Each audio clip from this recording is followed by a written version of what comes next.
Hello. हाँ नीतीश। हाँ बोलना, तू ऐसे काहे बोल रही? हे रे, एगो बहुत जरूरी बात हो, तोरा से कहेला चाहिए, तू आ नहीं मिले ले। ठीक है तो आबो।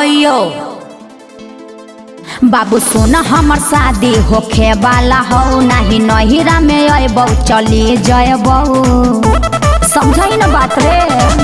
बाबू सोना हमर शादी होखे वाला हो, नहीं नहिरा में अबो चली जयबो। गे छौड़ी, प्यार कैली हमरा से, तू शादी के और से करमी। देखो नीतीश, हमार तहार मिलन नहीं खे हो सकत का शादी करबे तो हम मरी जइबौ, तोरा मारो के पास में लटक जइबौ। जाके देबो फसरी लगा के रे। शादी करबे तो हम मरी जइबौ, तोरा मारो के पास में लटक जइबौ। देखो ऐसे मत कह। तो का करी? अरे तनी ठंडा दिमाग से सोच कि पूरी पर कितना मार होई। अरे पुड़िया ना मिल लगी। हाय पापा, अरे पुड़िया ना मिल लो। पुड़िया जी, ना रसगुल्ला वाला रे, अगर पुड़िया नहीं। देख छौड़ी, तोरा पूरी लौकता, हमर दिल पर बार होता। ओहो, तो हम की करियो?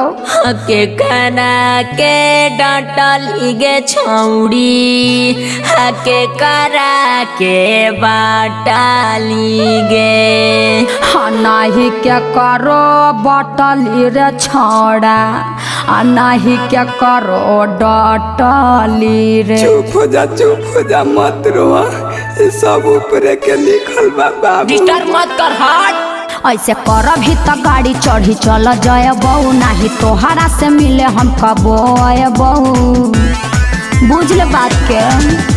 ऐसे करब ही तो गाड़ी चढ़ी चल जयबो, नहीं तोहरा से कबो मिले हम अबो।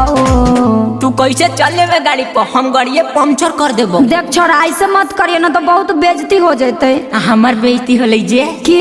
हमार दोस्त यार सब आइल है, का कहते बोल तू है? वो हम नहीं जानो ही। तोरा गाड़ी में हम नहीं चढ़े देबो, तोरा पिया के मार में पटक देबो, बुझली गे छौड़ी? सब बुझलियो। तोरा गाड़ी में हम नहीं चढ़े देबो, तोरा पिया के मार में पटक देबो।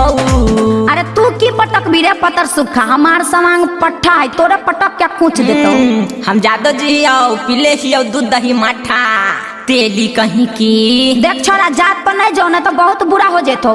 काका का बोली? ते तेली हो तो तेलिए न कहबो, धोखेबाज कहीं की। अरे तो हम की करियो, नसीबे में यह लिखल है।